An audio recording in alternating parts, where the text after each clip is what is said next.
प्रवचन अछि।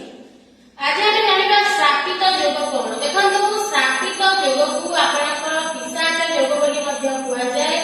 ज्योतिष शास्त्र मत अनुसार आपनक जातकरे यदि शनि एवं राहु एकत्र कोनोसी घरे बसुचंती तेबे आपनकर श्रापित नामक गोटे अशुभ योग सृष्टि होइଥାଏ।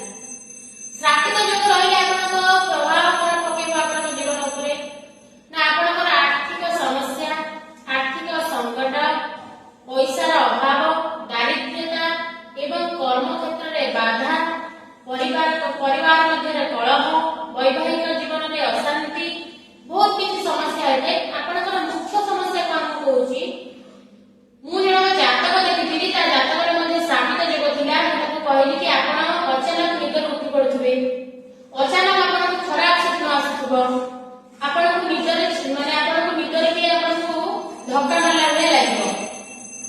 ए सब होची श्रापित योग लक्षण। ए माने कोपरे किछि तंत्र मंत्र प्रयोग कले माने कोपरे बहुत काम करथे।